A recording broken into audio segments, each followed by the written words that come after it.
Ciao mes capos! Aujourd'hui dans cette nouvelle vidéo dans Histoire de musique en Algérie, je vais vous présenter le style de musique Gnawa.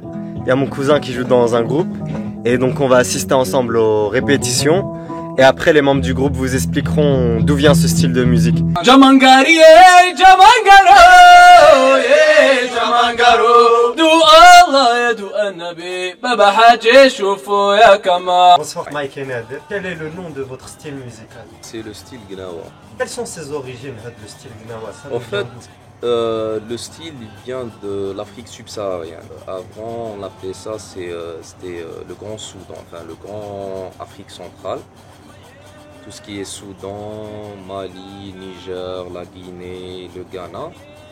Et ça a été transféré vers l'Afrique du Nord, vers le Maghreb. Ça a été ramené par les esclaves chez les rois au Maroc, en Algérie, en Tunisie, jusqu'en Libye, et voire même dans une partie de l'Égypte.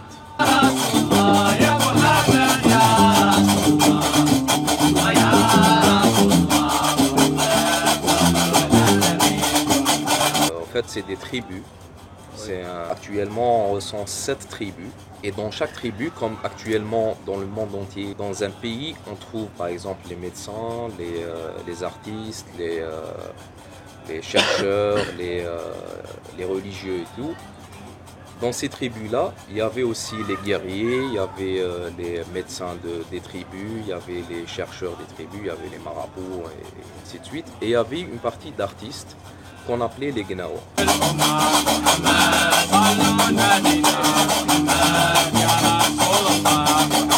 Il y a une autre définition d'un certain Maurice de la Fosse qui a été prise surtout par rapport à l'appellation. En fait, il a fait des recherches. Il a trouvé que selon un terme berbère, Naken Gnawa, un truc dans ce sens, Naken Gnawa, c'est le pays des Noirs. D'où l'appellation, on entend la Guinée, le Ghana, etc. Le Soudan et tout. Et aussi Gnawa. Donc en fait c'est une définition qui a été reprise à maintes reprises par d'autres chercheurs. Et c'est la plus connue actuellement. Parce qu'en fait, la tradition Gnawa fait qu'il n'y a pas eu de transmission entre génération et génération, sauf entre les familles. Voilà, elle valide.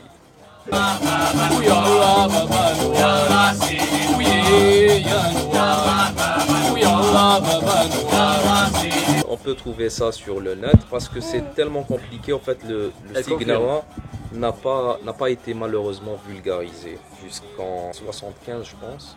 Il y a eu le premier enregistrement et c'était au Maroc. Et c'est les Marocains c'est les premiers qui ont commencé à vulgariser ce style-là et le rendre plus universel.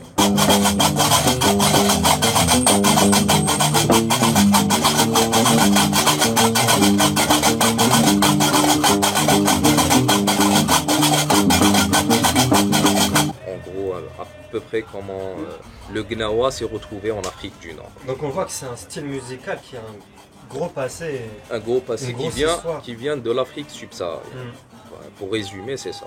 La base ce style musical, c'est l'Afrique subsaharienne. Et par la suite, là, en Afrique du Nord, il s'est retrouvé en Afrique du Nord par les esclaves Et donc il y a eu la mixité entre le style du Sud et le style du Nord. En fait, il n'y avait pas vraiment du style il y avait plus les Aïssawa. Il y avait une mixité avec les Aïssawa et tout. Mais en fait, ce qu'on trouve quand on recherche bien, on va trouver que le Gnawa, le style Gnawa, en fait, il s'est mixé avec l'islam.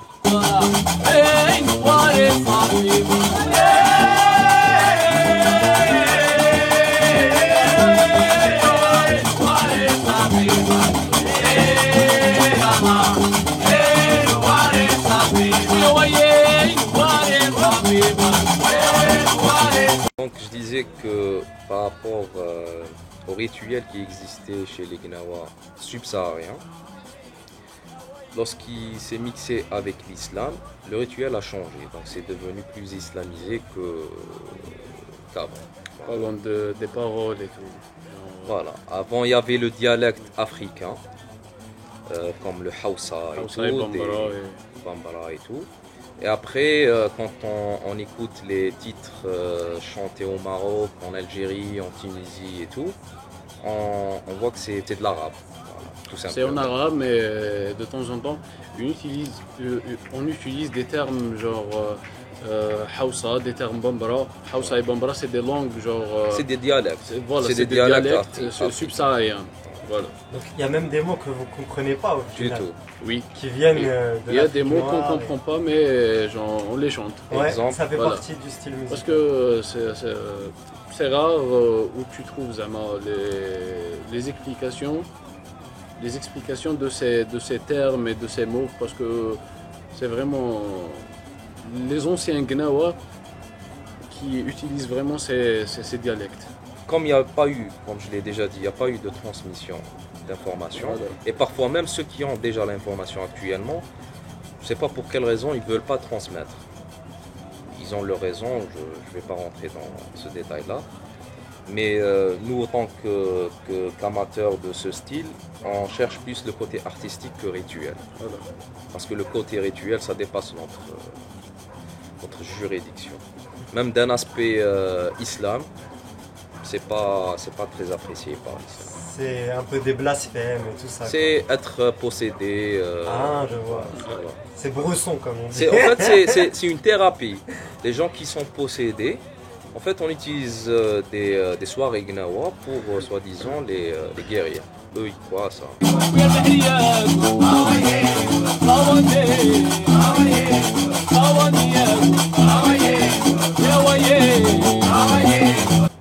Comment vous vous êtes rapprochés, vous deux, de ce style de musique? Moi, j'ai eu le premier contact, c'était à Ain Sfara, dans la wilaya de L'Bayed, en Algérie. C'était grâce à des gens du Diwan. Parce qu'au fait, l'appellation Gnawa, à la base, elle existe plus au Maroc. En Algérie, on trouve le Diwan. Et en Tunisie et la Libye, c'est le Stambali. En fait, c'est le même style, sauf que l'appellation, elle diffère d'une région à une autre.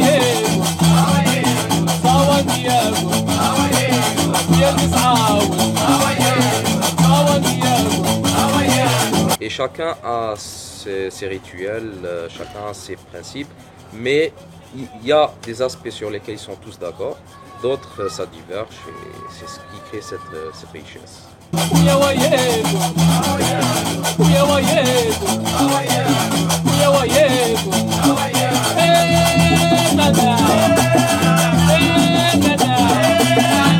Comment ensuite tu as trouvé un groupe? Comment votre groupe s'est formé? Notre groupe s'est formé, genre, bon, moi j'ai découvert, bon, avant je connaissais pas Gnawa, mais genre, un jour je me baladais sur Facebook et j'ai trouvé un lien pour inscription à une session d'apprentissage. Je me suis dit pourquoi pas. Ça a été Voilà. même relayé sur les ondes de Radio Gilafam, je me souviens, parce que c'était là où Exactement. Gilafam, oui. Et Ils ont relayé ça, ils ont dit qu'il y aura une école qui va enseigner le Gnawa. C'est la première en Algérie. C'est la oui. première ouverte au grand public, pour Voilà. préciser. Parce qu'il y a des écoles, mais c'est restreint. C'est d'accord. pour des personnes bien, l'entourage. Voilà. Et Pour c'était. apprendre le Gnawa. Voilà. Et du coup, c'était là, d'ailleurs, Exactement. c'était là que j'ai rencontré Malik. Voilà. Et récemment, j'ai découvert c'est un cousin. Ça Comme fait les une Islandais, dizaine vous avez de fait un jours. test. On se connaît depuis 3 ans. Sincèrement, voilà, Ouais. j'ai découvert que c'était un cousin. Voilà. Comme disait la mère de Trinita, le monde est petit. Ouais. Trop petit pour qu'il y ait de la place pour tout le monde.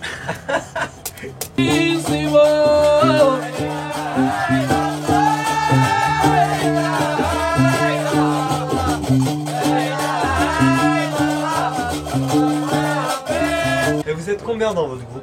Comment... Ben, ça On varie est entre 9, 10, 9. 11, jusqu'à 11. Voilà, jusqu'à 11, oui. Voilà. Et il s'appelle comment votre groupe déjà? Ouled Bambara. Ouled Bambara. Le Ok. Boulet de Bambara, c'est les enfants de Bambara. Et Bambara, c'est une tribu. Bambara, c'est une Très tribu. bien, une tribu. En Algérie, au fait, ça existe toujours les tribus Gnawa. On D'accord. peut trouver, t'es parti justement à la Casbah, j'ai vu Ouais. les photos. Il y a la tribu Bambara qui existe, ou les Bambara qui existe toujours à la Casbah. D'accord. Et qui font toujours le rituel des Gnawa. C'est-à-dire la fameuse Lila, Mhella et tout. Il y a aussi les villes, Qobba, la famille Soudani, Qali'a. Oléa. Donc, en fait, les familles existent toujours et organisent toujours des soirées, des lilettes. Mais en Algérie, malheureusement, c'est moins vulgarisé qu'ailleurs. C'est encore en Même- développement. C'est encore... Oui, on peut dire que c'est ça. Peu à peu, il y a des membres de ces familles-là qui... c'est un suicide, je crois. C'est pas un cochon qui se fait égorger, pas en Algérie, non. Petit à petit, il y a des gens qui essaient de se détacher un peu de leur famille pour vulgariser un peu le style, ne serait-ce pour l'aspect artistique. Artistique. Parce que c'est ce qu'on cherche réellement. Ouais. Quand on voit par exemple les instruments utilisés en Gnawa, J'allais te poser la question Voilà. justement. Quels Bah, sont t'es- les...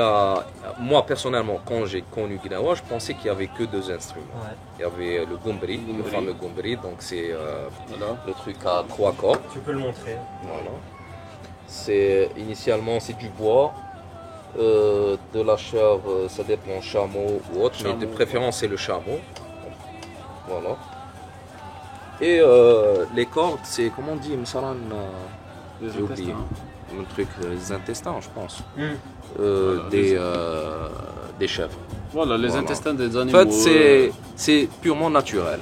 Ça va Ah. comme ça? C'est un gombri fabriqué au Maroc, Ouais, ça verra. à Essaouira. C'est le fief des Gnawa au Maroc. D'ailleurs, il y a un grand festival là-bas, ça s'appelle le festival Festival des Gnawa, Savera. où il y a les Gnawa qui se retrouvent là-bas, mais aussi les artistes de musique universelle, que ce soit jazz, blues, tout, la totale quoi. Ils font des fusions pendant 3 jours, c'est non-stop. Musique Donc non-stop. actuellement le pays le plus développé en Gnawa, ça va être le Maroc. Le Maroc, C'est le oui. Maroc. Oh, ok. En fait, ils ont même un statut social, pardon. Un statut social pour les Gnawa. Donc, tu vas trouver des artistes Gnawa, Sur la carte nationale, tu vas trouver Gnawi. Voilà. le métier Gnawi, Ah ok, ouais, c'est vraiment... métier carrément. Ils ont un statut social avec une retraite, cotisation, sécurité sociale et tout. En Algérie, c'est pas encore le cas. Même pour les artistes, c'est pas tous les artistes qui ont un statut social. Qui possède une carte Donc d'artiste. voilà. Ça, c'est un gombri qu'on utilise aussi surtout sur scène. Donc avec un amplificateur et tout, on branche ça via une fiche jack. Ça permet, malheureusement il y a des cordes qui ont pété, aujourd'hui malheureusement, je ne sais pas pourquoi. Mais bon, vous aurez l'occasion de l'écouter lors Ouais. des répètes. C'est Parce ça, qu'on a pendant déjà les utilisé. répètes, vous allez voir ça. Voilà.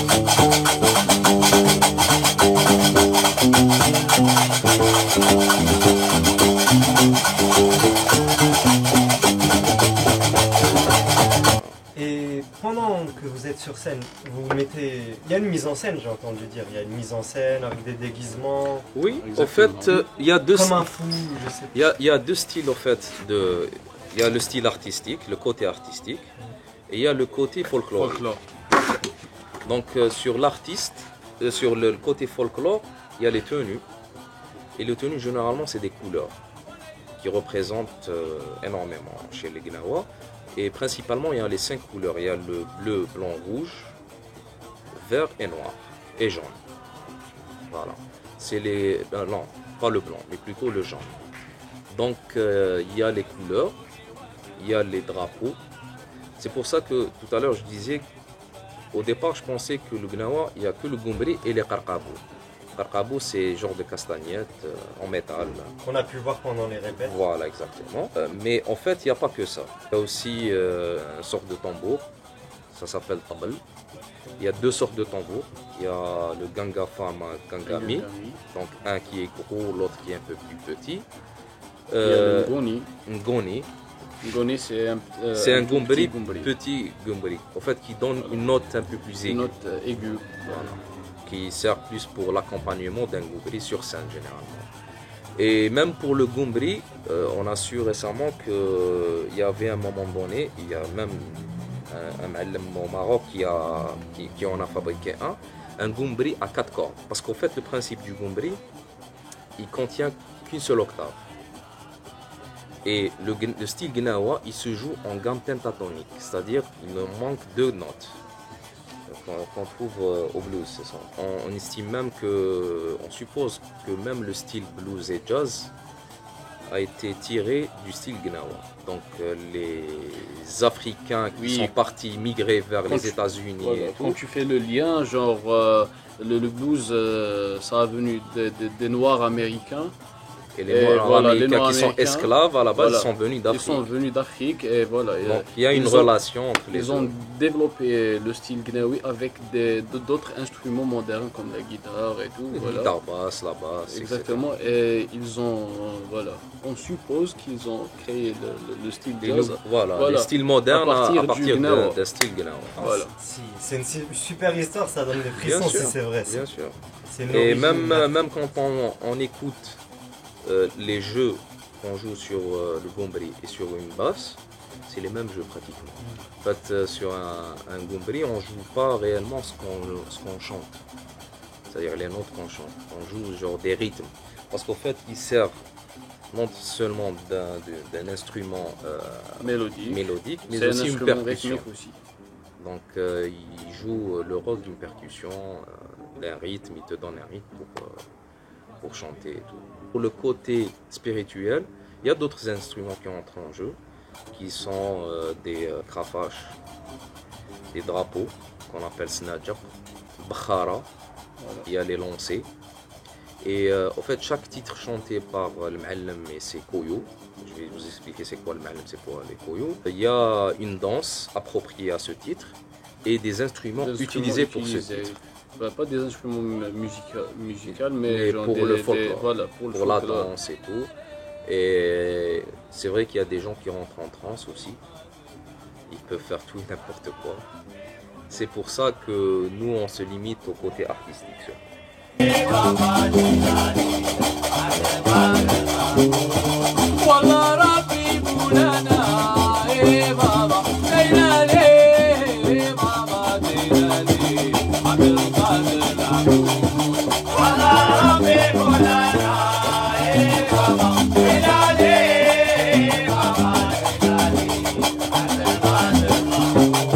Est-ce que vous avez des projets à venir avec votre groupe, une tournée? Oui, pour l'instant, non, pas des tournées, mais pour l'instant, on se focalise sur des reprises.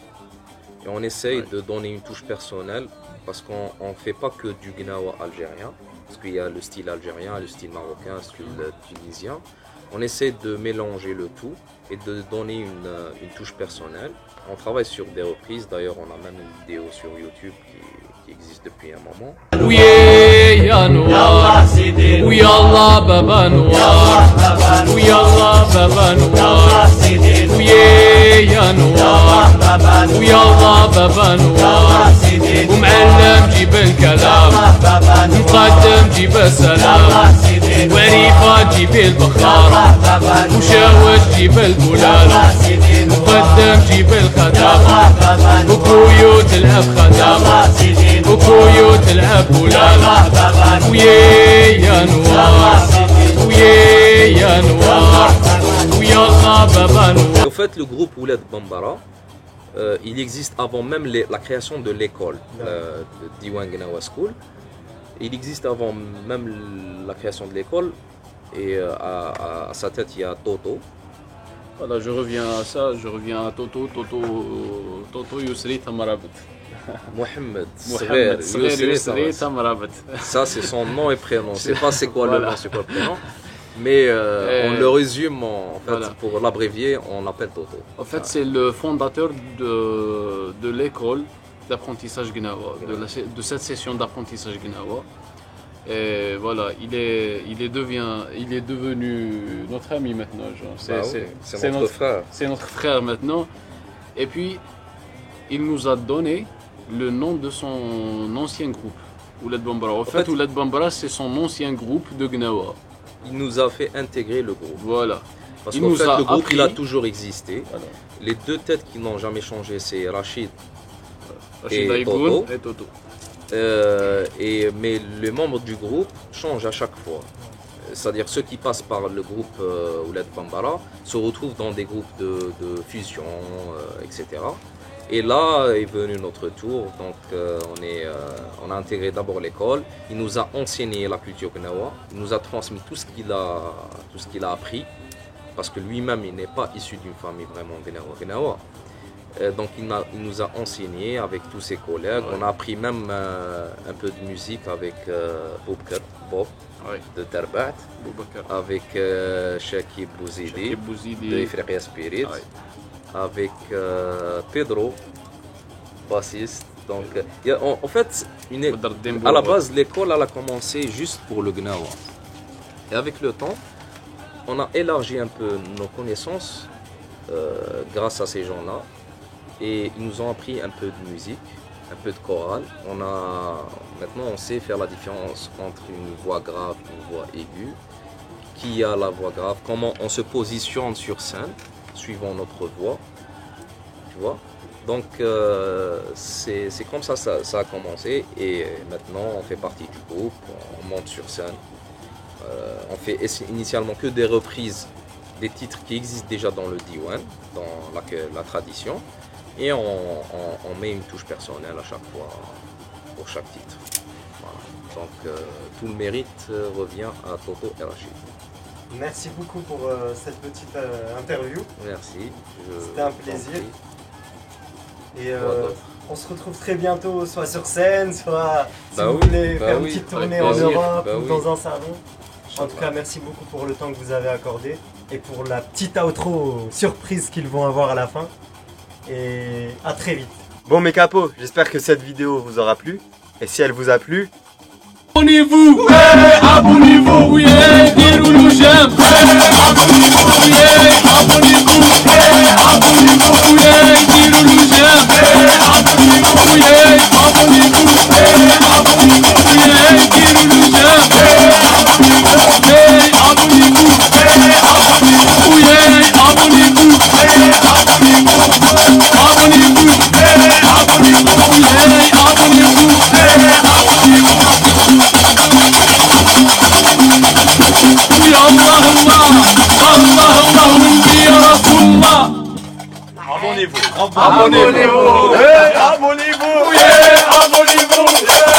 le j'aime, abonnez-vous,